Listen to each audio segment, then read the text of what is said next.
Richard Lico is definitely here. He's been a part of our podcast, so I love having you back. You've done roundtables, you've done the podcast with us, and who else would we want to bring to our first GDUX Expo other than yourself? You're royalty around these parts, if you ask me. So thank you very much for you guys are your awesome. time. Thanks for having me here.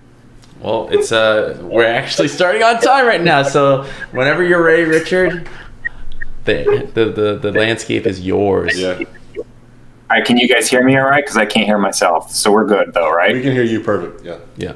Excellent. All right, cool. So I want to take a moment today to talk about the communication loop with our players when we make games. But let me click on this screen, and then when I press my space bar, it actually works. All right, so who am I? Brandon and Larry did a fine job introducing me. Thanks, guys. I'm animation director at PolyArc Games. I've been animating for just shy of 20 years in games now.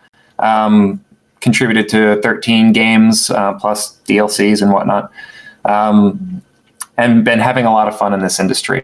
I never thought I'd see the day where I got to be the old man, but I think I'm getting there sooner than I had planned.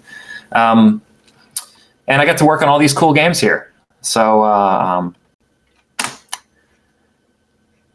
let's see, I just got to move this real quick. Okay, so building a better communication loop by connecting with players over shared life experiences. It's the title of this, and it's a long title and quite a mouthful.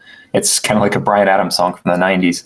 But it's a topic I think a lot about. As game developers, I'm sure we're not alone. We all do, but events in my life over the last few years have really forced me to focus on this topic and see things from a different perspective.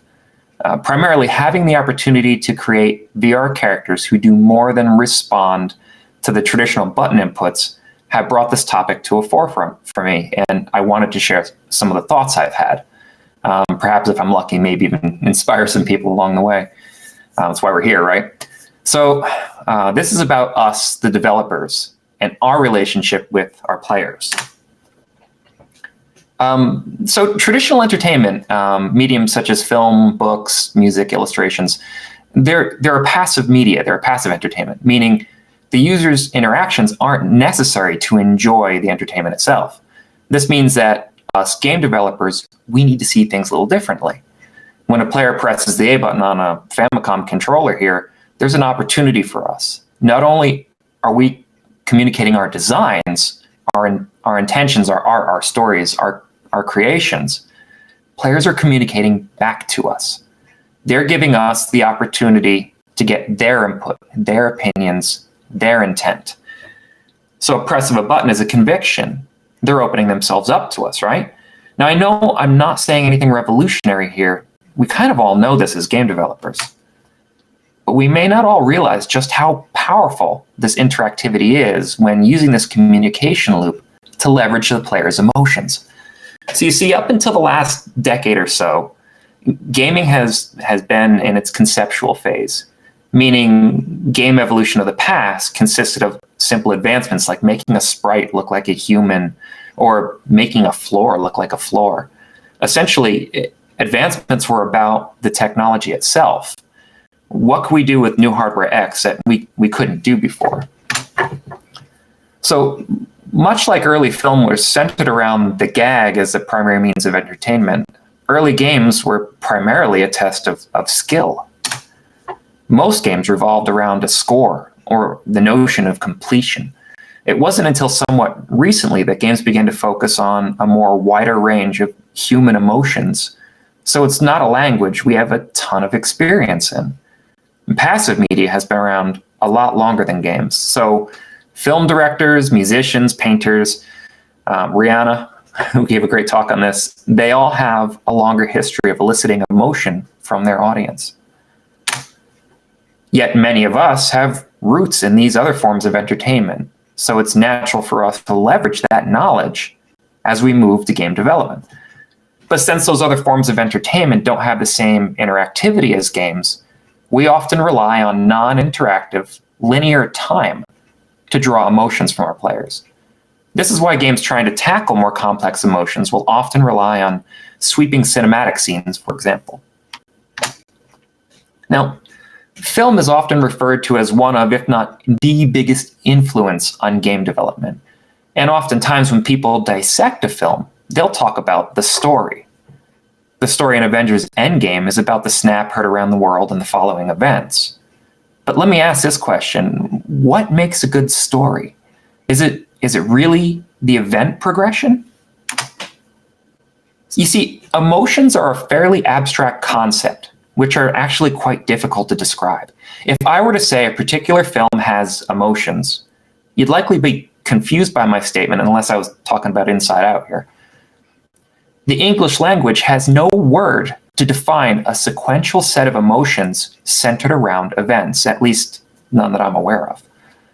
So when I talk about the word story, from here on out, I'm referring to that set of emotions centered around events more so than the events themselves. Yet, oftentimes when people think of the word story, they'll often think of events, and rightfully so. If you look up the synopsis for The Neverending Story, it begins by describing events as: on his way to school, Bastian ducks into the bookstore to avoid bullies, sneaking away with a book called The Neverending Story. Bastian begins reading it in the school attic, and it keeps going. But for those of you who've seen the film, you'll likely think of this scene. Or maybe this scene. Or this scene. I mean, I don't know about you guys, but this scene here had me bawling as a kid. And each of these scenes is about stirring emotion in the audience. And even though it's important for a story to provide a framework of events, the real guts of a story is your emotional reaction to those events, right? And game development is really no different. Like, when most developers mention the word story, it's usually in the context of describing events, but with the added element of player communication. So in this scene here, some may say that the story is about a fallen ship which drops off a devil walker to engage the player. I believe the story is about a sense of dread, the delivery of a threat, the anticipation of a great battle, and eventual feeling of accomplishment or the frustration of defeat, if you're me. But this is just one example of a basic story in games. Stories can actually take on lots of different forms. So, at its most basic level, a game is really just a set of rules and an input venue for players to manipulate those rules. You know, board games, video games, sports, even a crossword puzzle in the Sunday paper, they're all games. Now, traditionally, stories haven't been told by the game itself, but are about the events which unfold during the game. From the legend of Babe Ruth to Evo Moment 37, to whatever's happening to that guy with the yellow ball up his nose. Stories about games have traditionally been told by the micro decisions of its players, eventually being organized by storytellers into a sequence of events. Now let's take a deeper look at Evo Moment 37 here. What made this one of gaming's greatest esports moments? Was it Daigo's technical prowess on display, parrying all 15 hits of Chun-Li's super into a maximum damage combo to finish the round?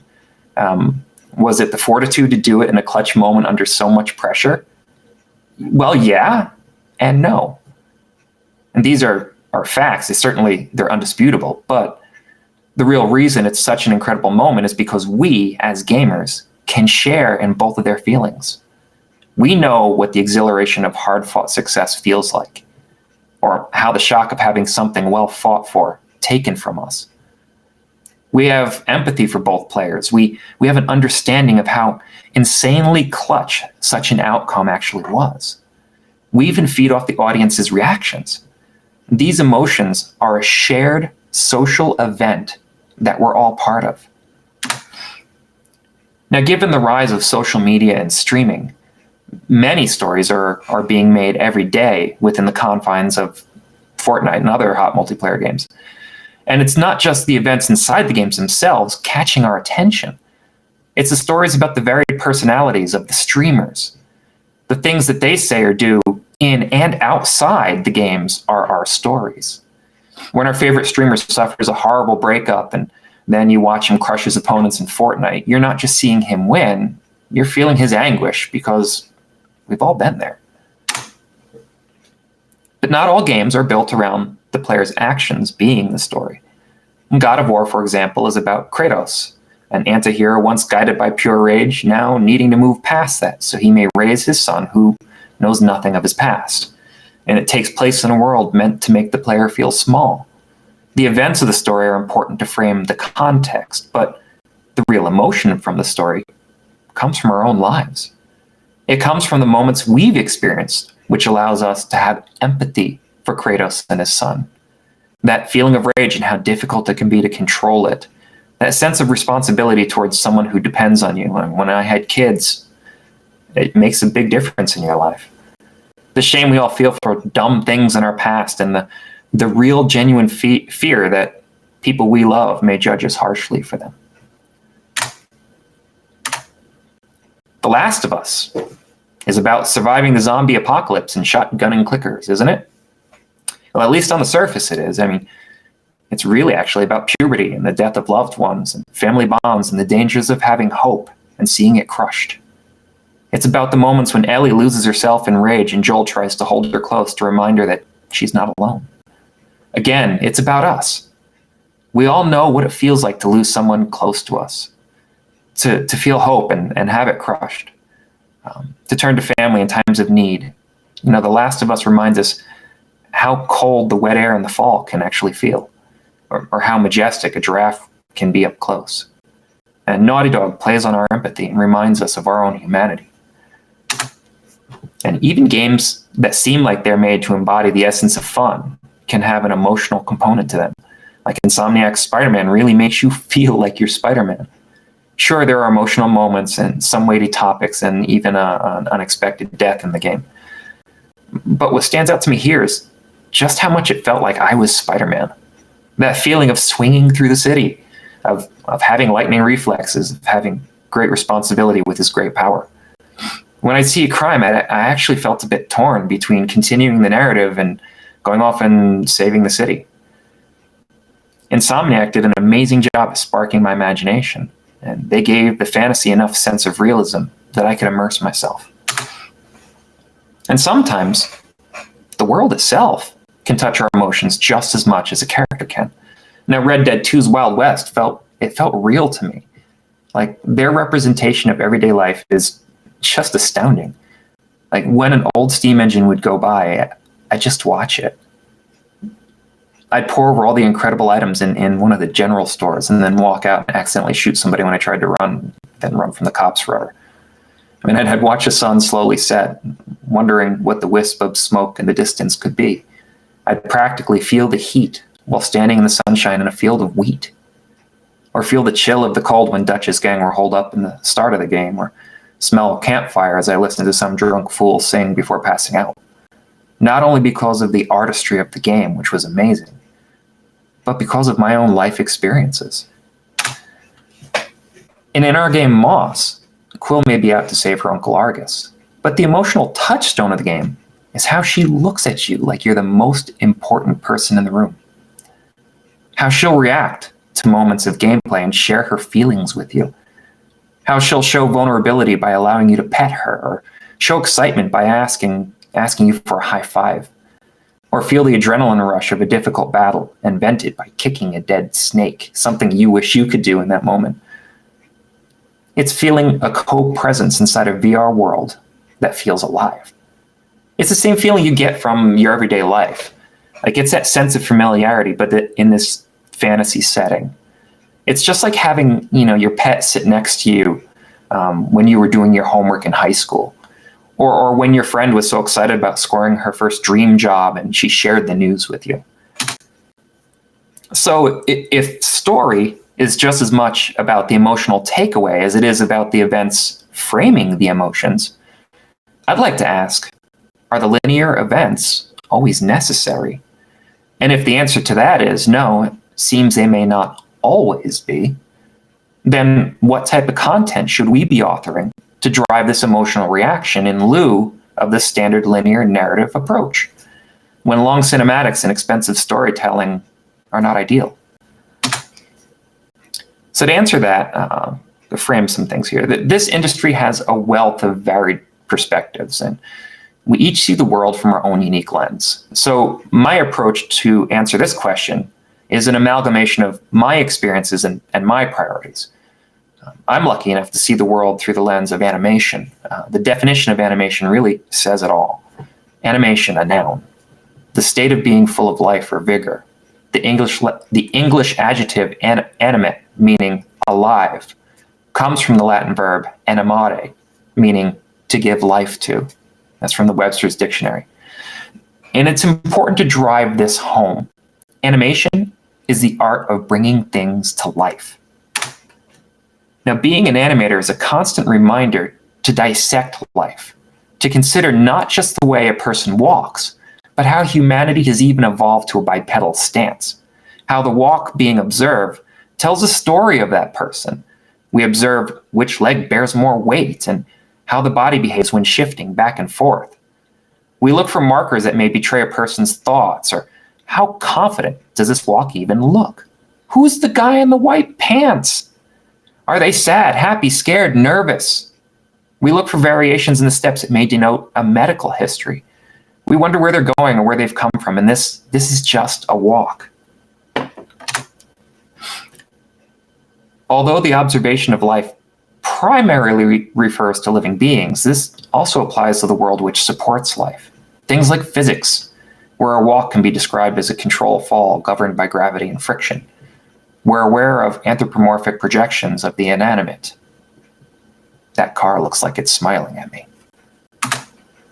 We assign personality to simple things like the way a ball bounces, or the way a sock looks like on our hands, and how insanely hilarious it can be to us. Everything's alive and everything has a story. All of this observation comes from our life experiences. And even though we all see things in our own way, we all share common life experiences. We all have birthdays and listen to music. We all know the taste of our favorite meal by heart. We all suffer through the common cold. We often get a whiff of a ghostly smell that reminds us of our childhood. We all pay taxes. We all have fingernails. Essentially, we all have a lot of common ground here. Details which we may never even think about, but are acutely aware of on a social level. It's what made the Seinfeld show so incredible. We all get we all get angry and find humor in life's absurdities, and we can all relate. Yet, our reactions to each of these things are unique to us. A child may love having their 8th birthday with all the cake, friends, and presents, while someone turning 98 may lament their youth and choose to get shit-faced. Our context and experience, they differentiate us all. Some things that have shaped my life are my childhood time spent with my grandfather, watching cars go by and waiting for the train to rumble through town. It was working in my high school job at Chicken Delight in Hillsdale, New Jersey. It was playing Street Fighter II in the back of a musty old comic book store called the Paperback Exchange in Pearl River, New York. It was seeing Toy Story for the first time as an impressionable SCAD student. That feeling I got when I shipped my first game, or when my first child was born, or my first date with my spouse. The excruciating sadness I felt when my sister died, and the phone call I made to inform my mom. It was the paralyzing fear I felt being up on stage at GDC for the first time, and the bronchitis I had my second time. It was joining a startup with friends and no income in those early days. It was hearing my daughter tell me about her unicorn yesterday. And each of these moments, it can be used now. The emotions I felt, the details that remain in my mind. Luckily, as an animator, I'd always take a moment and dissect how I'm feeling and acting. Essentially recording them, creating a library in my head of what can be best described as animation reference or life reference. And we're all doing this every day. And when I was telling you some of my life's influences, you were very likely thinking of your own versions of those same events. That shared set of emotions and experiences help us understand that we're not alone in this universe. That we're more alike than we may actually believe. It's a form of emotional familiarity and a connection. And unlike this talk where you're so generously being patient with me right now and not interacting, there are two games are a two-way street for communication. We can and should be using this interactivity to connect with our players on this shared experience level. But given the nature of game development, it's really easy to lose sight of this. Remember what I told you earlier about that, what an animator may see in a walk? Well, unfortunately, when making a walk animation for our games, we often forget to use nearly all of that observation. We're so focused on the complexities of creating a game that such observations can take a backseat to practical game development. We're more focused on things like, does this follow the principles of animation? Is it the correct speed for design? Does it loop properly? Does it blend in and out of all the possible states? How should I implement the difference between holding a rifle or a sword?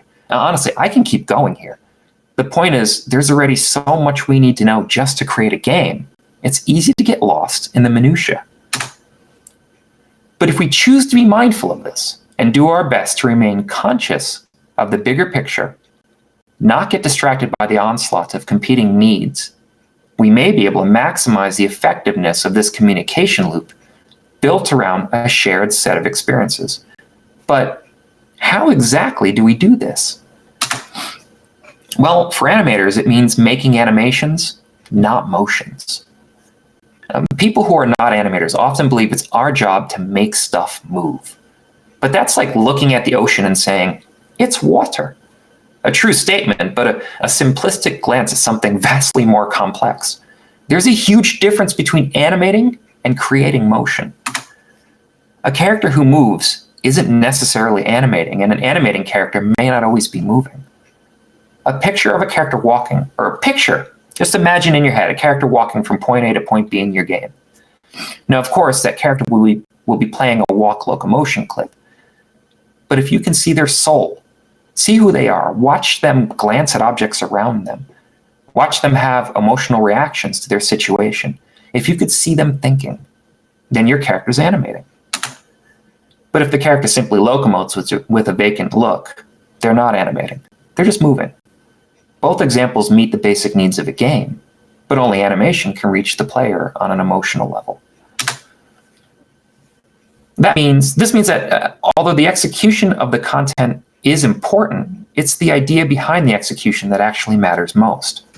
And that idea should come from life experiences, from observing others in detail and recreating that detail, from the memory of what your face looked like in the mirror after running your first marathon, from considering the idea that what you're creating is actually real.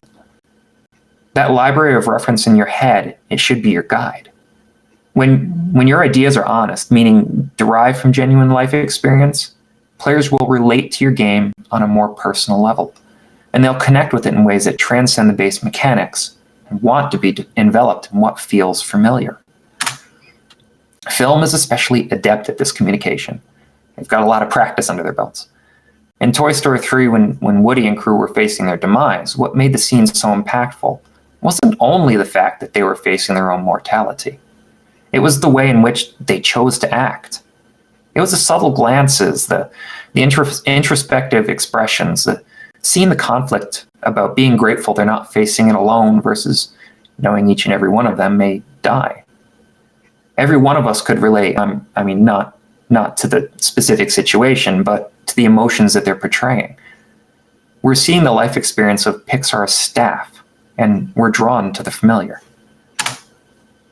But game characters, well, they die all the time. The weight of that doom is dramatically less because of this, but it's also because the characters, they often don't react to their death. Death is primarily a gameplay reward system represented by an animation clip that communicates to the player a gameplay state change. The character itself will often be ambivalent. You don't see the light flashing before their eyes. You don't often see the remorse from their allies or a celebration from their enemies.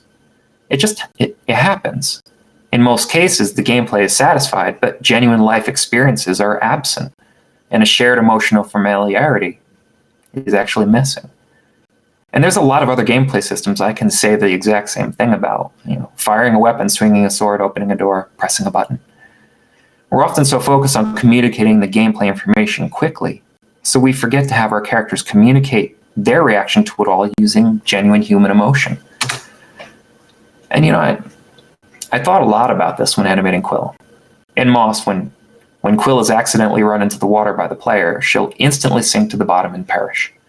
And this is because authoring a swimming navigation set would incur a cost and not fundamentally benefit our level layouts. Also because seeing her splash around slowly, lose oxygen, and slowly fade away would take too much time and likely frustrate our players that want to get back to gameplay. So how do we actually add emotional depth in this situation? Well, once Quill sinks to her demise, we cut to black for a few seconds. Enough time to let the player think about seeing Quill drown. We let the players stew in their mistake briefly. Then we forgive them for it moments later. Once the level reloads and she responds, she'll seem annoyed. She'll shake the water off and prepare to continue her adventure. We could have simply let her play her death animation and move on. But by adding her reaction to what looked like her drowning, acknowledges the player's mistake and forgives them for it. The player's actions have had an effect on Quill, and she's responding to those actions in a way unique to who she is. And the cost of this? It's the idea. And a few hours to make a shake-off animation. Now, Moss actually isn't alone in this effort, and there are a lot of games that have been doing this for a long time now. Seeing Joel trip and curse as he stumbles across something on the ground, alerting nearby tickers. Hearing Nathan Drake yell out, "Marco!" when the player navigates him into a pool. Seeing the anxious look on Trico's face when you throw a food barrel a little too far away. Seeing the sorrowful collapse of a Colossus you just cold-heartedly murdered. These aren't epic cinematic scenes. They're not branching narrative choices, not dialogue trees. They're reactions to player inputs. They tell a meaningful story in ways that resonate with players because of that interactivity and an honest character portrayal. So one last story here. During development of Moss, one of our engineers, Chad, wanted to implement a memory system for Quill. She'd keep a tally of specific actions the player would make, things like number of deaths in a single room. The idea was that we could use that data to alter her reactions to player choices as the game progressed, and capture all vast amounts of data that we can hopefully use later. A brilliant idea we really never had the time to support with content, except on one occasion. Chad and I made it so when Quill died numerous times in a single room, on her fourth respawn, she'd play this animation. One night, our creative director, Danny, managed to trigger it. He got pissed at her, like full-on negative reaction pissed at this fictional character. He came in the next day and told me that he and Quill got into a fight, that she was mad at him for killing her, and he felt chastised. We actually took that response out because we didn't want Quill making our players feel bad. But the fact that Danny even felt chastised, that his mistakes and her calling him out on it could elicit such an emotional response, means that the interactivity itself is an incredibly powerful tool. My dog is going nuts upstairs. He hears a truck outside. Anyway, it's because we're including the player's actions in our story that allowed him to feel that way. So by adding honest reactions to gameplay inputs, referencing shared emotional experiences, we're building a better communication loop. At least, that's how I see it from my perspective. Goodness. Back to you guys. Yeah. So I obviously would never trigger that animation, but I mean, clearly one of us at this table. Yes, man. No, you're getting platinum for going through Deathless, right? No, I love that you guys would think about that, and like kind of bouncing back to a previous talk we were having earlier is like the fact that people are pushing the medium and exploring different things that you could be doing. The fact that you guys are looking into the depths of this game to say like, hey, where can we pull a little bit more emotion or create a better experience than just a normal video game, and like kind of breaking that fourth wall where she's even responding to what you're doing, like, yo, you're gonna kill me again? You're gonna same strategy? We're not gonna try anything new? You know, like to attempt that and to think to put that in, regardless of it getting a negative interaction, like that's exactly the pioneering that I love seeing in the game industry and in game development today.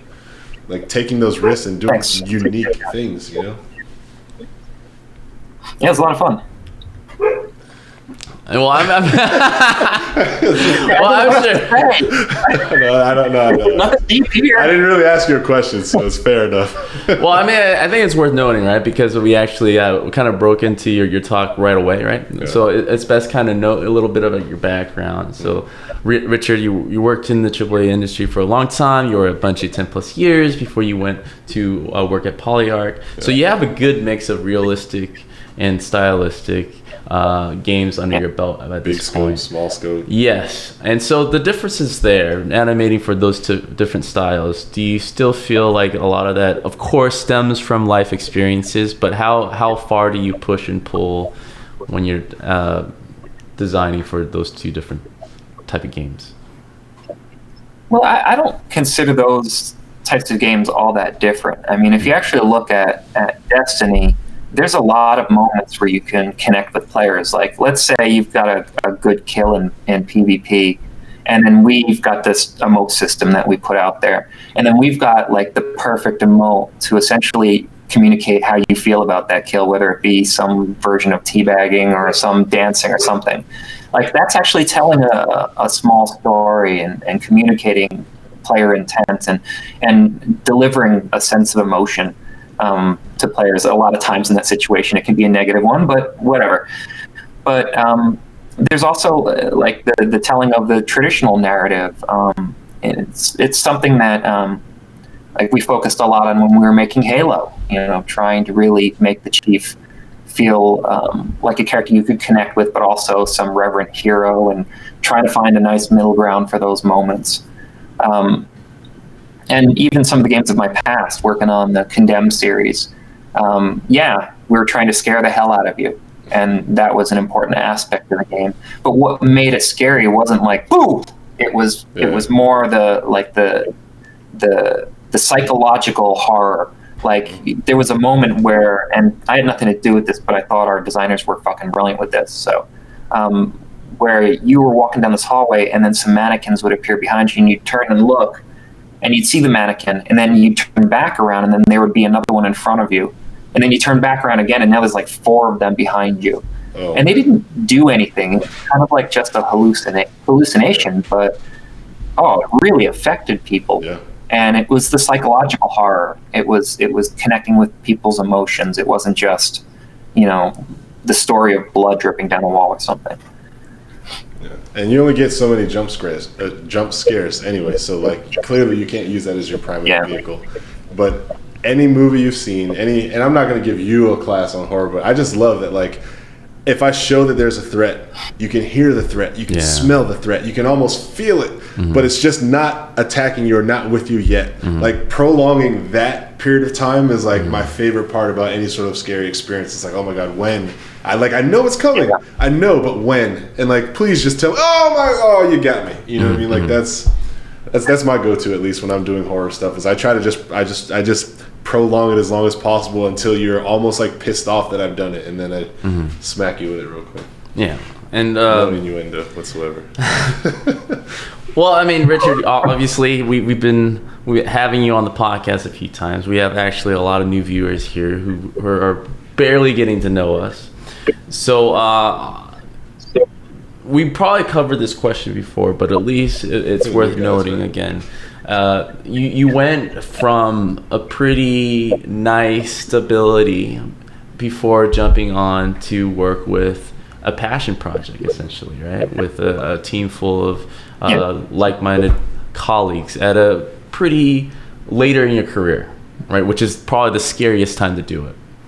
Can you kind of walk us through that a little bit, of that decision making of finally doing this? Because I think for all game developers out there, especially ones that have been in the industry for so long, veterans, always want to make this jump, but have 1,000 reasons why they don't, right? And that often kills their desire to even do so. So if you mind kind of sharing your own experience in that, I think that would be very helpful and insightful. Sure. Well, I was at Bungie. I had just hit my 8-year mark, and shortly before that, some close friends of mine that I was working with there left to go form their own studio. And I really enjoyed working with these guys, consider them, exceedingly talented. So when I was hitting my 8-year mark at Bungie and working on Destiny, I was having a good time. I was enjoying myself. The studio was, they treat us very well. My coworkers were amazing. So I wasn't unhappy, but I also didn't feel like I was growing anymore as an artist. I was I was essentially animation lead for the player side and helping out on combatants and cinematics, but it had been that for a long time. And growing in the studio meant leaving animation behind and taking on more management and more meetings. So it was either continue to do what I was doing or stop doing what I loved doing. And I didn't see either option as being reasonable. So when those guys left and they were starting their own studio, we kept talking and they're like, "You want to join us?" So, I took a look at my bank account first and the real decision maker. I wanted to see if I could afford to do that. And then had a very heart-to-heart talk with my spouse about what that meant. And we decided that it was worth it because it came down to not wanting to have that question in my head of what if? Like, what if I would have done it? I wanted to answer that question because I knew that if it didn't work out, as long as I don't burn a bridge with Bungie, who was amazing, I can always go back or maybe find something else, who knows. But I didn't want to miss that chance. So when I joined, even though I wasn't, for the first 3 or so months, we weren't earning an income. There was no income. I was enjoying the hell out of it because it was the creative freedom. I got to make all the decisions. I got to do whatever I wanted, and it was just a select few of us with our own necks on the line. So I got to be mad at my mistakes and my mistakes only, which was awesome. Mm-hmm. The one thing I've noticed, and I'm pretty fresh on this indie landscape, like I just finally quit my job weeks ago, is how time flies, which is the opposite problem I was fighting before, which is really weird. Like before I finished answering emails and all that stuff, it's already like 3:00 in the afternoon. I mean, is this something that you had to... Yeah, so much going on, so many things, and you're so excited about all the things you plan on doing the week, and you just end up seeing the day just fly by super quick. Was there like a crazy adjustment period for you while you were doing this, while you were jumping on? Oh yeah, it's well, it's been what, like it's been over 3 years, and I'm still adjusting really. It's once you're in charge of your own schedule and you're in charge of what you need to do, and you see the mountain of work that you have to get done, it's shocking. Like, you don't have somebody coming in and saying, "We need this." It's more of like you're just looking at it and like, "Oh my God, if I don't do it, it won't get done." And it hits me every day. Yeah. Well, what would you say, and again, not talking to Brandon myself, because we're experienced with the jump, we're there with you. People who are on the edge, like people who want to do it but are second guessing, and you kind of earlier said, like, I didn't want to know what if, right? Like, if you were talking to 10 people who were like, yeah, but what if, if you were talking to 10 of those people on the edge of the diving board looking into potential prosperity or potential financial ruin, do you have, now that you've like gone through it yourself, you have a successful product, you've completed to everyone that's watching, that's on edge right now. Is there anything that you could say, like, just as a quick word of encouragement before we get back to like the in-depth questions about your career and processes? What could you say to the people who are like, might be on the edge, tippy toes, very edge of the water, but hands still like this? Oh man, all right. It's not an easy decision. So like, if you're on that edge, like you have my empathy. Like, it's really difficult. Consider a few things. First, really be honest with yourself about the opportunity, because and why you're considering it. Because if you find out that your reason for considering it may not be the best reasons, like maybe you might have some conflict at work and you can just clear that up and everything else will be happy, like maybe consider not doing it. But like, if you are really sure about your reasons for doing it and you understand you're doing it for your own self-fulfillment, and you understand the ramifications of the decision, and you also understand who you'll be going into business with, or what type of scenario you're putting yourself in, and you're also being realistic about that, then make the jump. But the key is like really asking yourself the hard questions. Really don't play around with, like surface level decision making. Like dig deep on asking like the tough questions of yourself. Like, am I going to regret not doing this? When I'm, retired, am I going to look back on this and am I going to say, yeah, I'm glad I stayed, or yeah, I'm glad I jumped? Like really consider the holistic view. Like, are you in your situation now? Are you like, does life feel stale? Are you not growing? And will this be the solution to that problem, or the only solution to that problem? Is there another solution to that problem, which means you don't go broke? Like you've got to consider so many of those options. Also, bring in loved ones. Find out what, people who you care about, your family, what they think of your situation, and take what they have to say to heart, because they might see something that you don't see. What if you don't want to hear it anymore? Because this is a real conversation. So we talk to people on the edge who are game developers, who always wants to make this jump, right? To work with colleagues and friends to accomplish and make a game that they want to make. But the other conversation is, of course, if you're a family man or woman, you have to turn to your spouse and kids and basically say, we're not going to be eating out as much and do as many things as before, but the good thing is I'm going to be home a lot. Yeah. I mean, that is a very tricky type of situation that I never really thought about until it happened. Like how was that type of adjustment? Because I imagine when you talk to spouse, even if you have an understanding spouse, the meter is usually you're on the yes and they're on the no, and you're kind of compromised, right? That's where you're trying to meet. I'm sure. Yeah, I think in my situation, my spouse was really like, she was right on the fence with me. So she wasn't the firm, no, don't do it. Okay. Which is amazing. Like I found a great wife. Keep her. Yeah.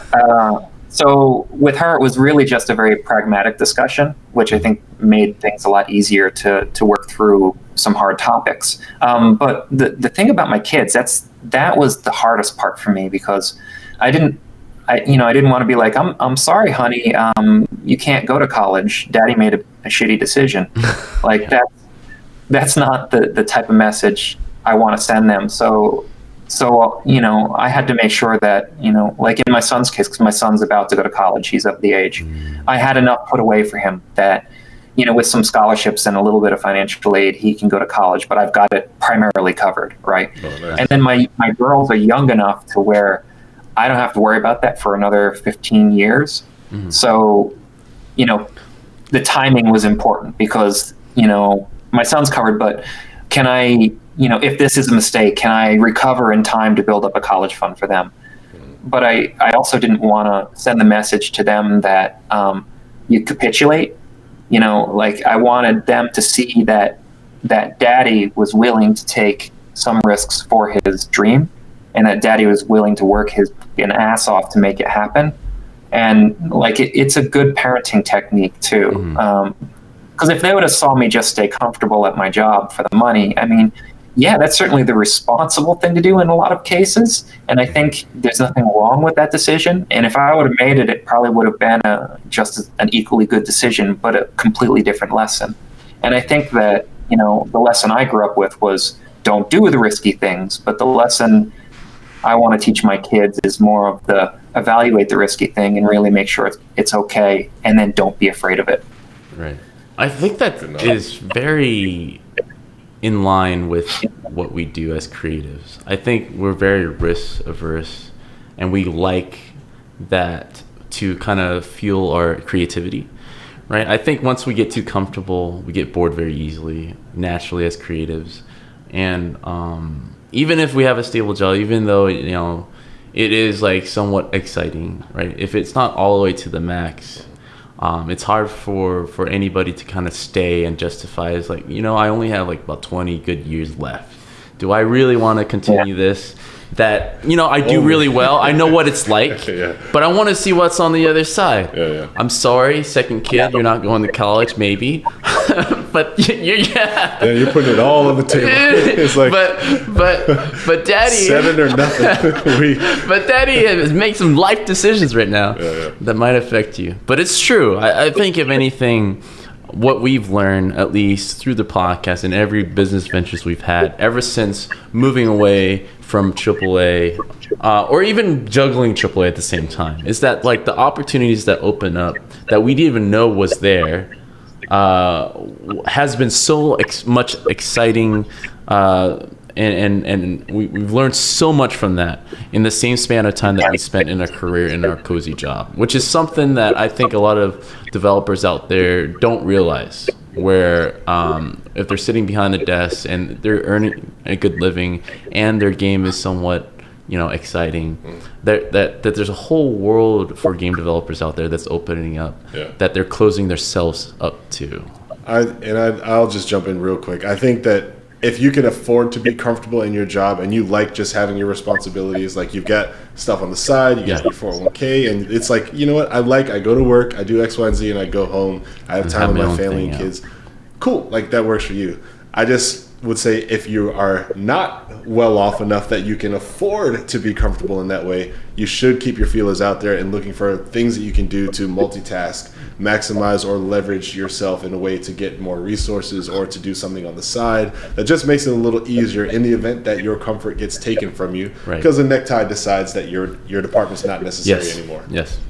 It is an at-will employment. I mean, that's the thing that is the first contract that you sign, and it's supposedly to protect. We can fire you before the ink is dry. But it's true. It's like just like any job, there is risk, and even if you do go in, there's a huge amount of risk with that, right? Obviously, as Richard has talked about, you're pretty much out there on your own. But the cool thing about that I think pushes you to really have your armor slowly being built, is that you are 100% in control of your failures and successes. I feel like that is a lot more true when you're just out there doing your thing. We have a sorry. It's a nice risk. Sorry, go ahead. I think I got a question from the Twitch audience I'd like to ask. Mr. Pure Evil comes back again. I actually don't know the sex, gender, so I'm not going to assume. Okay. So I'll just say Pure Evil. Question is, you talked a lot about animation supporting player interaction. How would you integrate UI into that same process of telling the story, as it seems inherently an immersive element in games? Oh, you got to ask a UI guy that. I'm an animator. I got my own. You turn UI off. That's the answer. So it doesn't get away of my animation. Click down, turn off. Oh, that's funny. But it's true. I think a lot of viewers out there get confused with a lot of disciplines being crossover, which is actually a good lead up to my next question. Sure. It's like, how much other things you have to do besides animating now? Because I'm assuming how many hats do you wear at least? Yeah. What are you talking about? I don't know.